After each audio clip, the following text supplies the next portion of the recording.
Before I get started my presentation, I always like to walk through a little faith challenge that I experienced. And I told you about the one yesterday, Sabbath, about getting hired as a New York City Police Department in my Sabbath observance. So God is very interesting because he will continue to check our faith and make sure that we are doing what we're supposed to be doing. So my journey through the police department, about 5 years into the police department, I decided that I was going to take the sergeant's test. The sergeant's test in New York City Police Department, you have about 10,000 officers that take the test, and they hire the top 3,000, if you're lucky. So it's a very highly competitive test that we have to take. So it's a lot of studying. So I applied for the test. Myself and my cousin, who is also a Seventh-day Adventist, applied for the test. We got our cards in the mail. And as Seventh-day Adventists, once again, we usually take those tests on Friday. So remember that. We usually take those tests on Friday. It's just the system, the way it works. They oblige us as Seventh-day Adventists to come in Friday morning. There's a couple of Jewish officers there too. We sit in a room and we take the test separate from the other 9,000 people that's taking the test. So you can see it's very open, it's very competitive.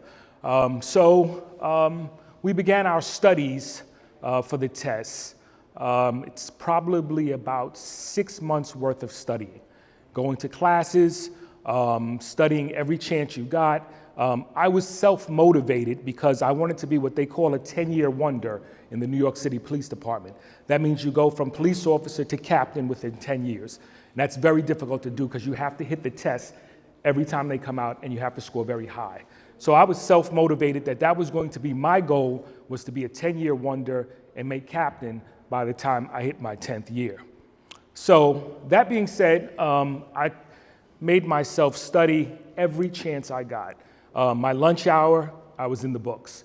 Come home at night, in the books. I saved up all of my vacation time, 3 months worth of vacation time, so that as it got closer to the test, I can devote all my time to studying.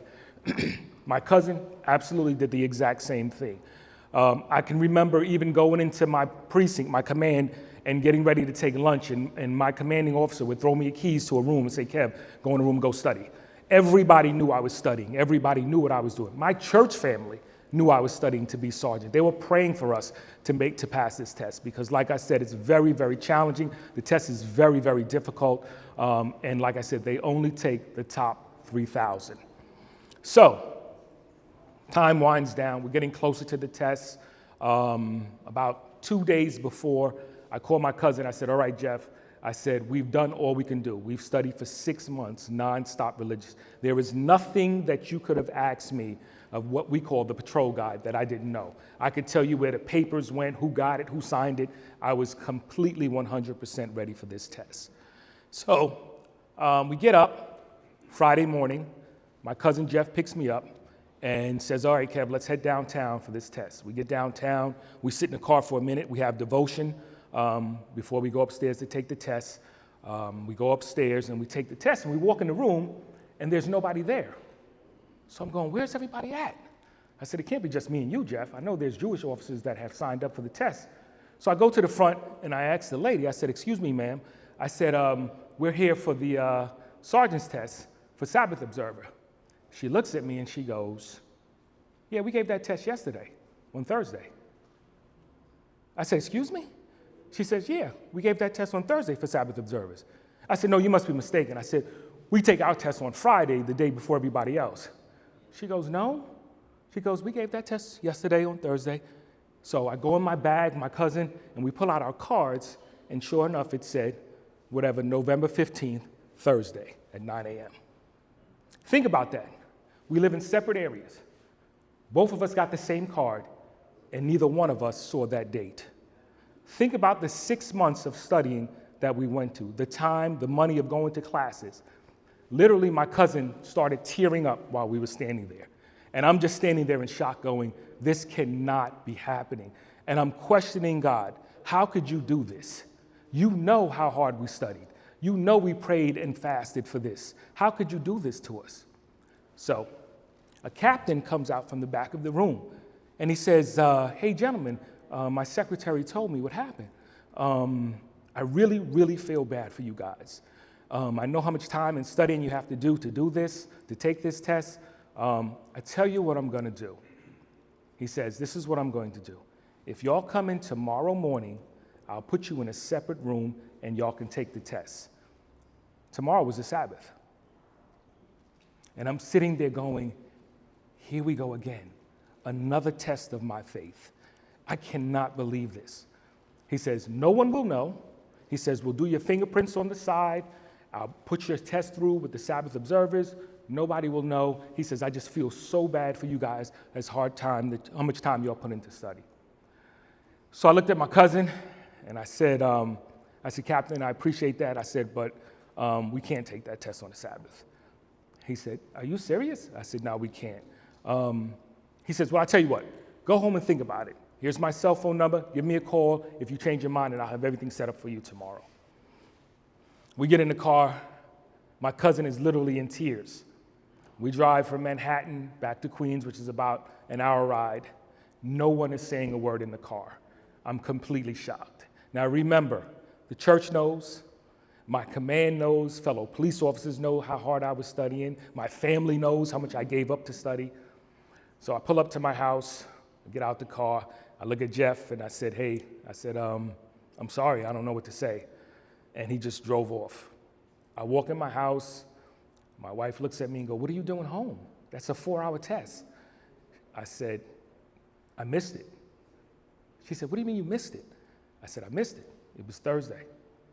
And she almost fainted. She says, are you serious, Kevin? I said, yeah, here's the card right here. I said, I don't know how, I don't know, I just don't understand what this means. So I get very depressed, go in a room. My phone rings. It's my cousin Jeff. Hey, Kev, how you feeling? I said, Jeff, I'm just depressed. I can't believe this happens. He goes, hey, listen, man, I'm thinking about going in and taking this test. Like, we put too much time and energy into this. I think we should go and just take this test. I said, Jeff, I said, you know we can't do that. I said, that's not what we do. I fought so hard for us to have the Sabbath off. I can't just now turn my back on God. I'm sure he has his reasons for doing this. I said, but we can't do it. And I hung the phone up. He calls me back about an hour later. He says, hey, Kev, I tell you what. He says, I'm coming by to pick you up. Let's go talk to the pastor. Because like I said, the church, everybody knew we was studying for this test. We go to the pastor's house. We sit down with the pastor. We tell him what happened, and he's shaking his head. He's like, I cannot believe this. I said, yeah, Pastor, we missed the test. So Jeff goes, hey, Pastor, listen, they offered for us to take it Saturday. Can you give us like your blessing to do that? And the pastor looked at us and he says, Jeff, I can't do that. He says, you guys got to stand on your own faith. He says, I'm not telling you what to do, and I can't tell you what to do, but you guys got to do what you think is best. And I looked at Jeff, and we left. Got home, got another phone call from Jeff. He's in a panic. Kev, listen, man, I got to take this test, man. We got to do this. God will understand. He'll understand why we did this, man. He knows how much time and energy we put into this test. I said, Jeff, do me a favor. I said, stop calling me. I said, I'm not going to take the test. I said, if you want to take it, you're more than welcome. I'll never hold it against you. That's not my place. I said, but don't call me anymore. I said, I'm depressed already. I said, I don't want to go back and forth with this. I said, I've made my decision that I'm not going to take this test. And I hung the phone up. Sabbath morning, I go to church, and Jeff is there. So he also decided not to go in and take the test. They give this test every 3 years. So the next test is 3 years away for me to make sergeant. I got to go back to my precinct, all my fellow officers. Hey, Kev, how did you do, man? I know you aced that test. And I just kept quiet. Got to church, all my church family. Kev, I know you did well on that test, you and Jeff. I know, when is the list going to come out? When are you going to know if you passed or failed? And I just kept quiet to myself. About a month later, they announced for the first time that they were giving the test again the following year. We took that test and we aced it, and we got promoted sergeant. It's amazing how God will continue to test your faith, no matter what it is. And if we stand firm, he will deliver us. That is my testimony for today. Thank you.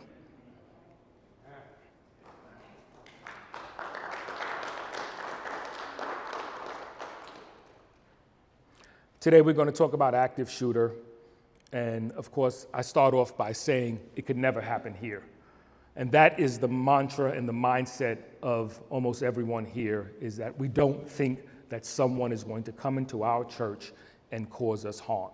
We don't even think about it. We come to church every Sabbath and it's not even on our minds. And really, it shouldn't really be on our minds because we're coming to worship. So we never believe that it will ever happen here. The same thing in schools. We never believe that we're going to send our kids to school and one day we're going to get a phone call that your child is dead because an active shooter came in there and took their lives. But what we have known consistently is that when the news comes to talk to individuals, parents, teachers, people that live in the community, the first thing that everyone says is, I could never believe that it would happen here. We begin with those disturbing attacks on religious services. First, the breaking news from Texas, a gunman opening fire inside a church near Fort Worth. The West Freeway Church of Christ live streaming the service as the man seen there at the top stood up from his seat, pulled out a long gun and fired several times. Other church members right there shooting back. One victim was killed, another in critical condition. The gunman did not survive. And tonight, the hunt for a motive to a violent attack where worshipers should feel most safe. ABC's Marcus Moore leads us off. Tonight, these shocking images out of Texas. Gunfire interrupting a quiet church service. The violence unfolding just minutes before 10 a.m., just as parishioners started receiving communion at the West Freeway Church of Christ near Fort Worth. The church live streaming the service. You can see the shooter sitting in the back of the room wearing a large coat. Watch as he pulls out a gun and aims it at a man nearby. Another man appears to reach for his weapon, but the gunman fires first, shooting him and a second man. We're going to need help with patient care. The gunshots sparking panic in the pews. Worshippers seen ducking for cover. One man covering his wife with his own body. It was a sad thing that he had to come into the congregation and hurt people, and it's a sad thing that we had to hurt him. In just seconds, several parishioners opened fire, hitting the gunman, who managed to fire one last shot before falling to the ground, dying at the scene. People rushing over and pointing their weapons at the suspect on the ground. There are 2 people that were shot, and they died at a local hospital. Several others hurt, one critically. The gunman also shot dead. Today, evil walked boldly among us. But let me remind you, good people raised up and stopped it before it got worse. Outside, officers swarming the scene, shutting down streets. Parishioners visibly shaken, hugging each other for comfort. All right, Marcus Moore joining us now.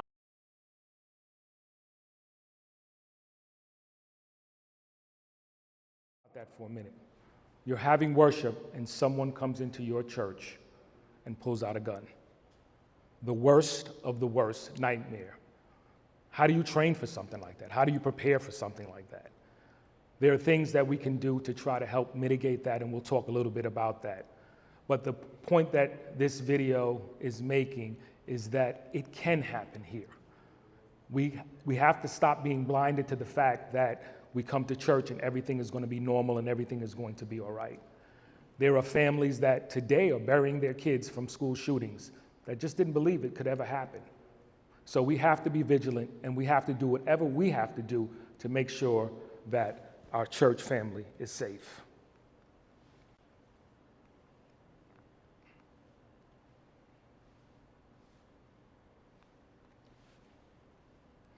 The FBI estimates that there are about 480 incidents of serious violence in places of worship in the U.S. each year. I said 480 incidents of serious violence. That includes assaults, shootings, stabbings, bomb threats, sexual assaults, all occurring in or around church property. An average of 97 incidents per year, says the National Incident-Based Reporting Systems jurisdiction. These incidents produce about 46 deaths, 218 serious injuries annually. And if you notice, we don't hear about these much, but they are occurring, and there are statistics to back that up. So what is an active shooter? The definition of an active shooter is one or more subjects who participate in a random or symptomatic shooting spree, demonstrating their intent to continuously harm others. Their overriding objective appears to be mass murder rather than any other criminal conduct. Some of the characteristics of an active shooter: they often use firearms, but they can use, as we've seen recently, vehicles or even explosives. They typically choose their victims at random. They are usually not interested in negotiating or saving their own lives, and they may be looking for a soft target where they won't face many resistance. So we know that it's a random shooting. And one of the key components is that they are looking to do as much harm as possible and as quickly as possible. And that's why when you look at our schools, usually when they come in, they'll go to places like the cafeteria, where they know that there's a lot of kids, or in the gymnasium, where there's a lot of kids. I hope and pray that when we are practicing our lockdowns, that we are practicing them in our cafeterias and in our gyms. And we need to start doing that if we're not doing that, instead of just doing them only in the classrooms, because the classroom doors are usually locked, and we'll talk a little bit about that.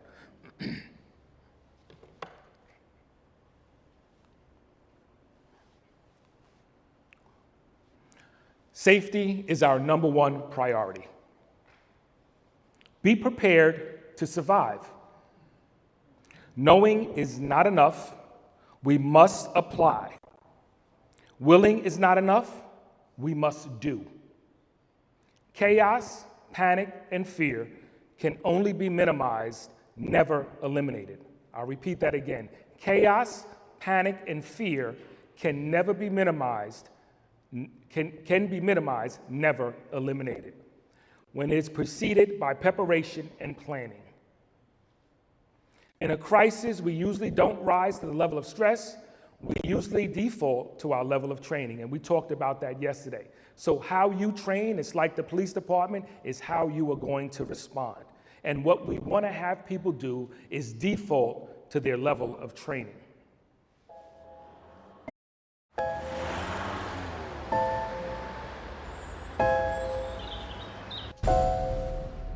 It may feel like just another day at the office, but occasionally, life feels more like an action movie than reality. The authorities are working hard to protect you and to protect our public spaces.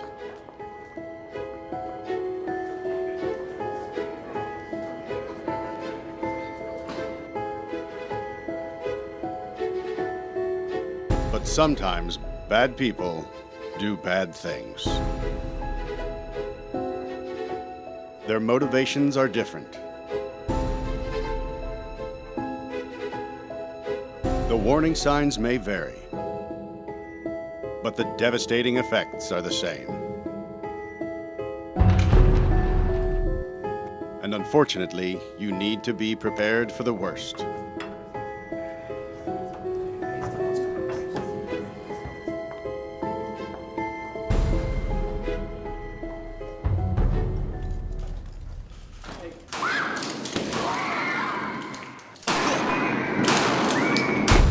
If you were ever to find yourself in the middle of an active shooter event, your survival may depend on whether or not you have a plan. The plan doesn't have to be complicated.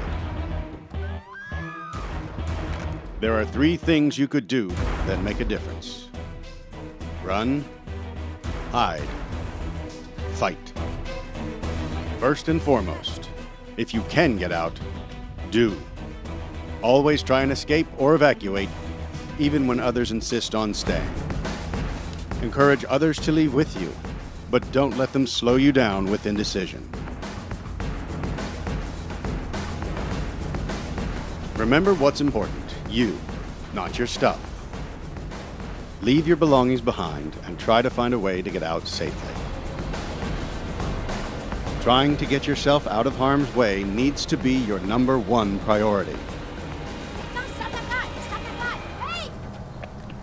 Once you are out of the line of fire, try to prevent others from walking into the danger zone and call 911.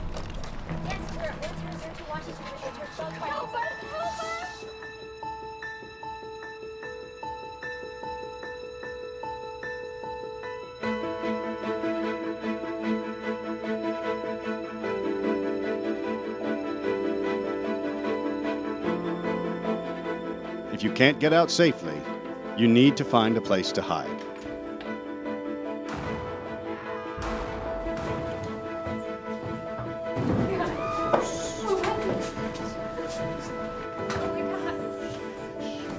Act quickly and quietly. Try to secure your hiding place the best you can. Turn out lights, and if possible, remember to lock doors. Silence your ringer and vibration mode on your cell phone. And if you can't find a safe room or closet, try to conceal yourself behind large objects that may protect you. Do your best to remain quiet and calm.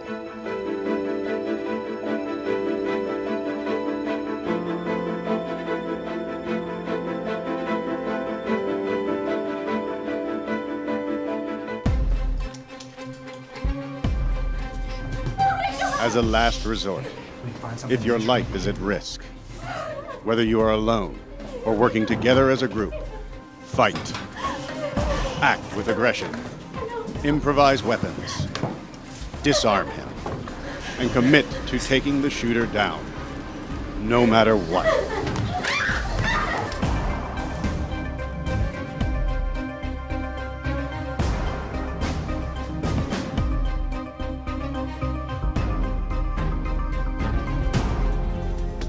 Try to be aware of your environment. Always have an exit plan. Know that in an incident like this, victims are generally chosen randomly. The event is unpredictable and may evolve quickly. The first responders on the scene are not there to evacuate or tend to the injured. They are well trained and are there to stop the shooter.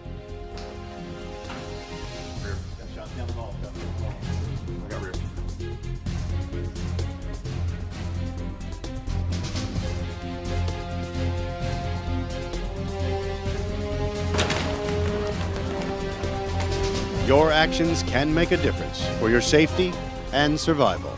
Be aware and be prepared. And if you find yourself facing an active shooter, there are 3 key things you need to remember to survive.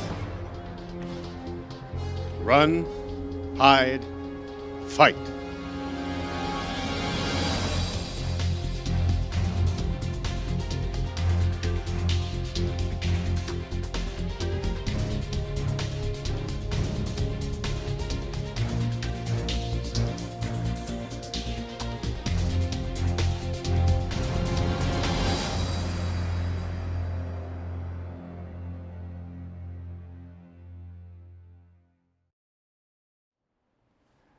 Run, hide, and fight. Those are your 3 acronyms that you need to know. It also goes by the name of avoid, deny, and defend. You'll hear that interchangeable, but it means the exact same thing. As you can see, that our first option is always to get as far away from the threat as possible. And also after that, then we want to hide, make ourselves as quiet and as small as possible, and we'll talk a little bit about that more. And then the ultimate is if we have no choice, we have to fight for our lives like we normally would do in any situation. One interesting thing is the police in their response. You heard that it said that they are not here to help you. Don't take offense, don't take it personal, but that's not what we do. We are here for one reason and one reason only, and that is to stop the threat. Police officers will tell you that every single time. We are not here, we are not going to render aid. And we're not going to be nice. So we'll talk, you'll see a little video on kind of the response of police when we come to a scene like that. So you may be surprised by them using different language that we normally use in our churches, but they are there for one purpose, and that is to make sure that they stop the threat.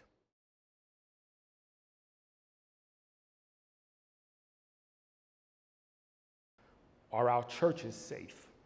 Any church that you go walk into, can you feel a difference in different churches, the way they move, the way they respond, the way things happen when certain things are going on? Our 3 most vulnerable places that we have is tithe and offering, the altar call, and our open doors. I don't know if we can get that a little darker or not, but that's what it says, tithe and offering, altar call, and open doors. Tithe and offering is interesting because this is when we're picking up God's money. And most churches that I've been to do it pretty much the same way. This was a little different, this church. Most of them will start from the back, come to the front, and then they'll have prayer over the tithe and offering, and then they'll walk out. This church started from the front and went to the back, and that's not an issue at all. The only thing that I'm going to suggest, as I sat in the back and watched this, was that during tithe and offering, there was so much movement going on in the church. People were coming in and out. People were opening doors and coming in and out. We don't know who's coming in our church. We don't know who's sitting in our church. We don't know who's, for example, me sitting in the back, you don't know who I am. First time in this church, and like I said, no one looked at me, nobody greeted me, nobody kind of said, what is this guy doing here? You know, he's a visitor, welcome visitor. I'm not saying that we have to challenge every person that comes in, but let them know that we know that they're there if we have visitors, that they're not just coming in and we don't see them. I'm gonna tell you why we do that is because if someone is looking to do harm, they're already on alert, that they know that I'm here, that I'm different, that I'm a guest. So as I sat in the back, you know, I was taken a little bit that, okay, so no one said anything to me. I'm coming in with a bag. And I said, let me see what happens if I leave this bag here and walk out for a few minutes. So I left the bag on the thing and I walked out for a few minutes. Nobody moved, nobody thought about anything, came back, the bag was still there. And I'm not saying that we have to be police officers in our church. What we are saying is that we have to be alert to certain movement and certain things. Someone comes to our church in the summertime wearing a big coat. Guess what? We might want to talk to that gentleman or that lady and find out what's going on. Are they in the right frame of mind? Is everything okay with them? Is there any way that we can possibly help them? So as we're picking up the tithe and offering, I'm going to strongly recommend to all of our churches that we make sure that we lock our doors and there should be no movement in and out of the church. You have a lot of entrances and exits in here. I would post one of our deacons or ushers at these doors and make sure that those doors are kept locked, our exterior doors, and have maybe someone in that corridor just letting people know, hey, we're taking up tithe and offering. We just want you to wait a few minutes. Do you know what that does to someone that's coming in that might be kind of looking at your church, maybe to do a robbery? It lets them know that something is different here, that they seem to be on guard and they seem to be watching and seeing what's going on. Because if I'm going to do harm to your church or if I'm going to rob your church, the first thing I'm going to do is I'm going to come in here one Sabbath and I'm just going to sit and see how things look. How do y'all operate? Who handles the money? Where does the money go? Who follows the person that takes the money to the Treasury Department? Are we giving it to a child to carry back there by herself? Or is a deacon walking with him and he's shaking people's hands while this person is walking? Are they not alert and paying attention? The way we pick up our tithe and offering when I was in New York, we had, as soon as tithe and offering was called, everything shut down. There was no movements. I got on the door, my partner got on the door, someone was waiting in the back where they put the money at. We had someone in the corridor. There was no playing, no movement, no nothing. This is a serious time for us, and we took that very, very serious. When we transported the money, we made sure that someone was following the car that had the money. We took different routes, and we had a very large church in New York, so there was a lot of tithe and a lot of money, so we had a lot of responsibility. And of course, we had the resources to do that. But I'm saying, even if you don't have the resources like we did, there are still people in your church that can show, if someone came in here, that this church is alert. Doesn't mean we're pulling out guns, don't mean we're throwing people against the wall, but that it sends a message to our visitors that this church is different, and that's what we want to try to promote. Altar calls is another one that we watch. Altar call is a time when people come to the front of the church. And who do we have at the front of the church? We have our pastor, we have our elders, we have our guest speakers there. To me, and I'm going to step down if I can, to me, our altar call stops here. No one comes on the steps. No one gets to my pastor. No one gets to my elders, and no one gets to my guest speakers or whoever's on the podium. I make sure that I have a deacon standing here. And during altar call is not a time for our deacons and ushers to bow your heads and pray. I'm going to say that again. It's not a time for our deacons and ushers to do this. It's time for them to be observing the audience and making sure no one is trying to get up here and get to my pastor. We don't know what's in the minds of anybody. And that's why we start off that it couldn't possibly happen here, but it can. So guess what message I just sent when it's altar call and I come down as the head usher or deacon or whoever and just stand in the front here and I'm observing everybody, hey, right here. This is where we stop, right here. We're not coming up here. We're not kneeling down up here. You're not getting close to my pastor to cause any harm. And it's not that we don't trust people. We're sending a message that we take our safety and security very serious at our church. The last one, of course, is our open doors. And we want to be a welcoming church, of course, and we want to have our doors open. But we have to be very, very mindful of that. There are certain periods of time where we should lock our doors. Somebody mentioned the fact yesterday that, it's a fire code or a fire hazard or whatever. What we're saying is that during certain periods of times, we can lock our doors. We're not saying that we're having them locked all day long. Here's something interesting, though. You have different parts of your church where your children go. You may have something going on in the gym, and we're in here having service, and we have no idea what's going on over there. None whatsoever. Those doors could be open. So what we're saying is that during certain times of our service hours, we want to make sure that we keep our doors locked. Another vulnerable spot is our parking lots and what the responsibility of ushers and greeters are. How many times have you seen an usher or a deacon just walk the parking lot? Just the exterior of the building while service is going on. One thing I'm going to stress is that our ushers and deacons have responsibilities. One of their responsibilities is to help keep the church safe. So what we do is I recommend to have a perimeter check.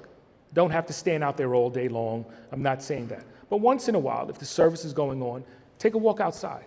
Make sure our cars are good. Make sure that there's no elderly that might need help trying to get into the church. Make sure there's no one hanging out that might be a little bit suspicious that we may want to greet or talk to.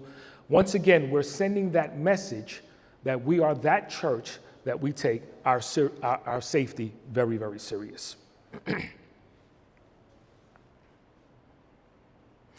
I'm going to pause here for a second, too, with ushers and greeters. You all have a great responsibility because you are really our first responders. You are our eyes and ears. You're the first people that greet individuals that come into our church. And we'll talk a little bit about communication a little bit later. But if someone is coming into our church and you're an usher at the front and you're greeting them and they look a little suspicious or a little bit different, like I said, the guy coming in with the big coat on in the summertime, what is your responsibility?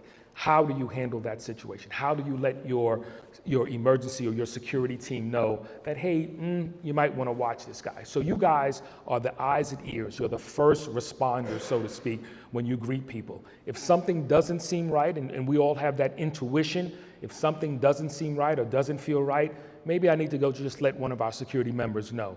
Like I said, we're not looking to harm anybody, hurt anybody, throw anybody against the wall. What we're doing is we're just making sure that we are aware that something may be different.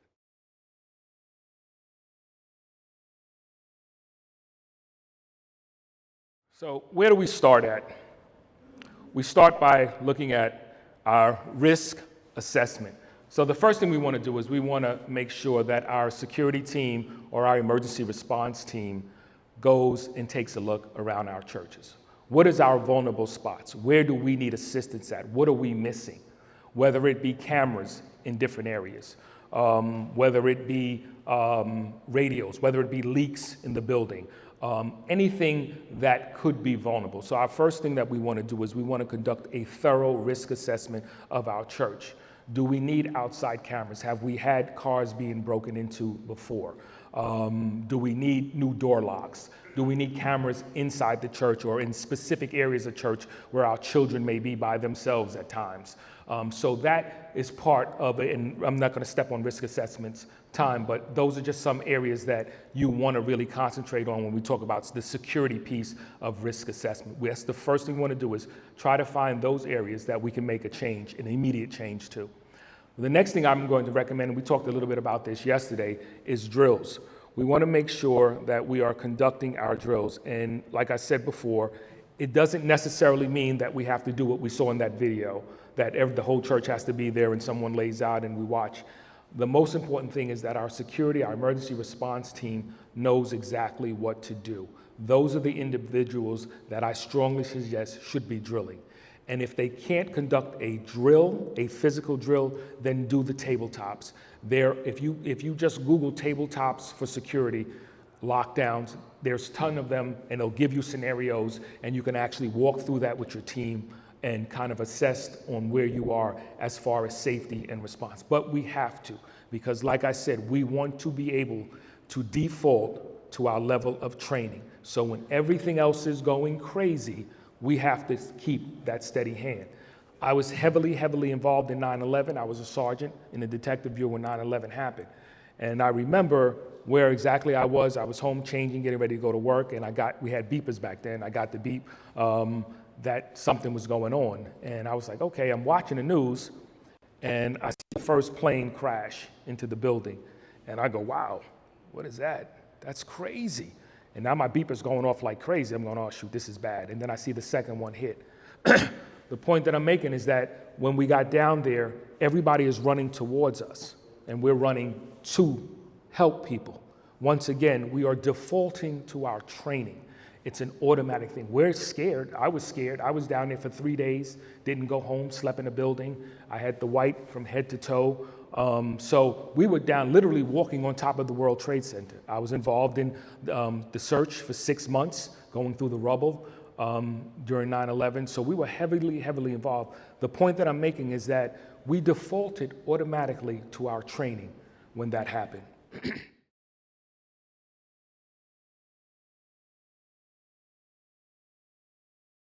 Another thing that we want to keep an eye on too is, I want to mention before I move on, is staging areas and transporting and making sure that our elderly are taken care of.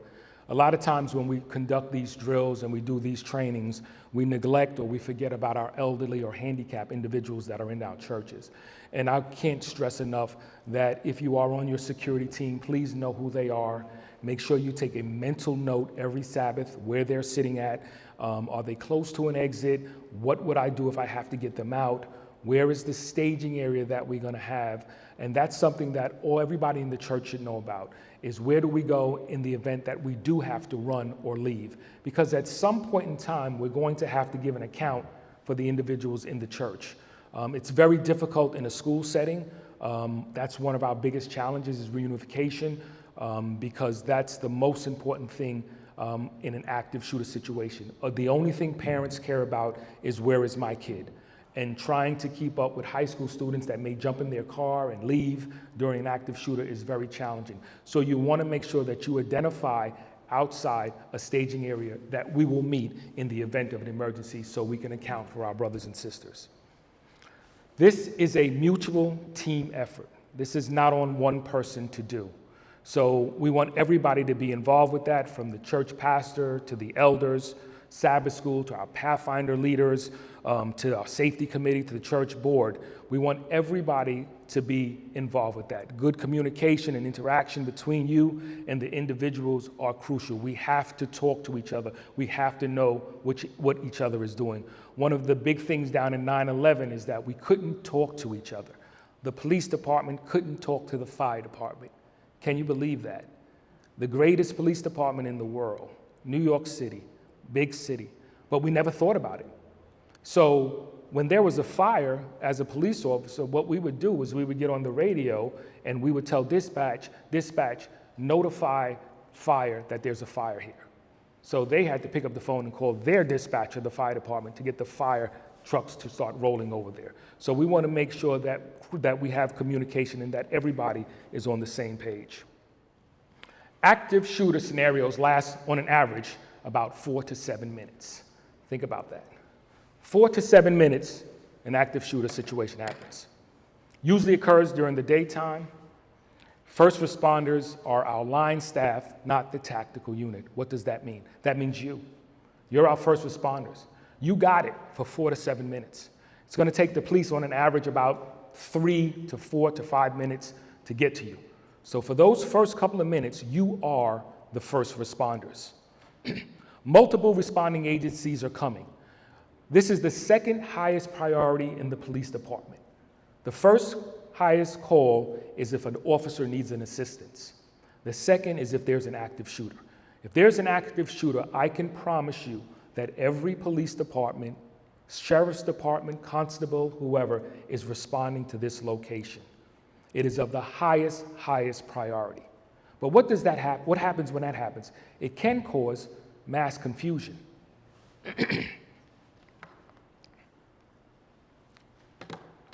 Some of you may have seen this before if you're in education. This is what we call our standard response protocol. Give you a little history about how this came about. There was a school shooting in Colorado, one of the first school shootings that we had. And the young lady, the girl, the last thing she texted her parents when she knew she was going to die was, "I love you guys." They got that message. And what they did was, after everything was done, they decided that they was going to start up a foundation called I Love You Guys.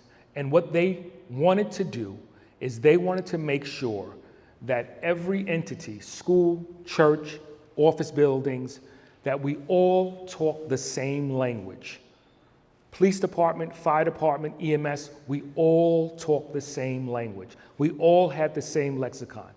Before that, if something happens, people would describe things as, lock the doors, the police, we need help, what's going on? I don't know, there's somebody here, and you would get different things coming over the radio. And EMS would interpret it differently than the police department. The fire department would interpret it differently than the police department. And what they found out is that we need a shared language between our first responders, our schools, our churches, and our office building when there is an active shooter or there is an emergency. So they came up with the standard response protocol that now should be in every public school at least. We have it now in our private schools also, and it's gone nationwide. And it has been very successful because now we're talking the same language. The first one we talk about is lockdown, and I'm sure many of you have heard that before. Lockdown basically means locks, lights, and out of sight. It means that we go to a place where we can lock the doors, we turn the lights off, and we try to stay out of sight and as quiet as possible. Lockout, let me back up. Lockdown means that the threat is here. I'll say that again. Lockdown means the threat is inside the building, okay? Lockout or secure means that the threat is outside the building.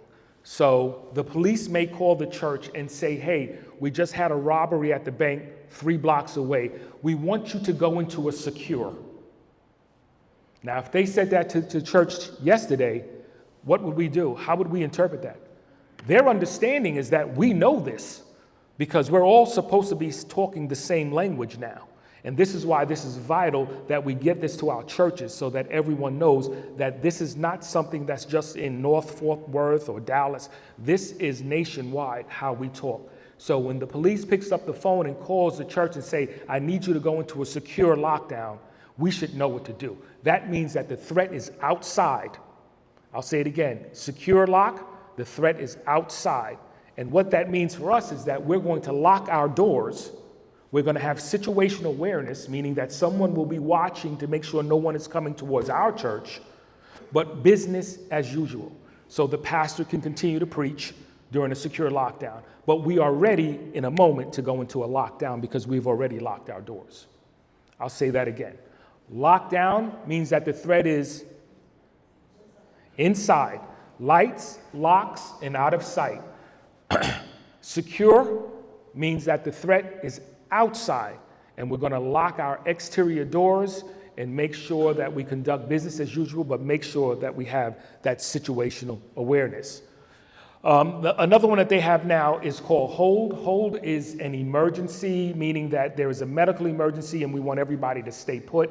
You saw that in the video. That kind of was a whole situation where the person had the heart attack and everybody just kind of stayed where they are. We use that in schools if there is a fight in the hallways. We may call for a hold, meaning that we want the classrooms to close their doors. We don't want the kids running out and looking at the fight. We're holding everybody where they belong. Evacuate is just simply leaving the building where we want to go to have a safe place and where we want to assemble. And shelter is if there's a hazard or emergency and we find our location to shelter ourselves. The two ones that I really want you to really focus on is the lockdown and the secure. When law enforcement begins the evacuation, here's what to expect. An officer will unlock your door and enter the room. Stay where you are. The officer will give you specific instructions you must follow. Broomfield Police Department, you're safe, everything's okay, we're going to get you out of the building. I need everyone to follow my instructions. I need a single file line, leave all your personal property on the floor where it is, form me a single file line right here at the door. Teacher, I need you in front, please. You will be asked to leave your stuff behind, form a line at the door with the teacher in front. I need everyone to hold hands with the person to your right and left. Hold hands with the person in front of and behind you until you reach your final destination. Wait quietly for further instructions from the officer. Teacher, I need you to walk out, follow the instructions of that officer right there. Go ahead. You will be told to proceed to the next officer. Walk, do not run, and do not talk. Walk towards the stairs. Follow the directions of the officers guiding you during the evacuation. They could be giving you verbal directions Right to the stairs. or hand signals. Watch the pace of your line. Be aware of obstacles such as corners, fallen objects, debris, or stairs which may affect the speed your line can move. Don't stop until you reach the location you were directed to. Keep moving all the way to the end of the fence. All the way to the end of the fence. Keep moving. Verify attendance and wait for further instructions. Connor. Here. Andrew. Here. I showed that, and I know you're looking at it as the school, but it would be very similar here. If you're in a lockdown and your doors are locked, who can open those doors for us? Can your security team come and knock on a door and say, yes, it's okay for you to come out, we're good to go? No. The only ones that's going to let you out of those locked areas is law enforcement. And that's because they will clear every room methodically, time one by one, to make sure that everybody is safe. So if somebody knocks, hey, it's Pastor so-and-so, you're gonna unlock your doors and come out now. No, we don't do that. Only the police will, and the police may have the pastor with them, but you will hear from the police. Also, a new thing that they're doing now, and it's been around for a little while now, is that we find that active shooters now have resorted into pulling the fire alarms at schools to get the kids to come out during a lockdown. So if there is a lockdown, what they'll do, they know because they go to school. They know how lockdowns are done. So they know that the kids are going to be in their classrooms locked. So what they do now is they pull the fire alarm to see if the kids are going to run out of their classrooms, and then they'll engage the students that way. So be careful, make sure that you stay put where you are, make sure that you're only opening up that door when you hear a police officer tell you that it's safe for you to come in, and he's gonna unlock the door, she's gonna unlock the door. So basically, we understand what the lockdown means and what the secure means. Lockdown means that the threat is inside the building, lights, locks, and out of sight. We're gonna try to find a safe place to hide in. People ask me a lot of times, well, what if there are people running and into the bathrooms, or there are people in the bathrooms? We try to grab as many people as possible and put them in that safe room. We're not interested in where you have to go or what room you're supposed to be in, especially in our schools. We teach them that wherever you go, just go somewhere, and we just want to make sure that you're safe.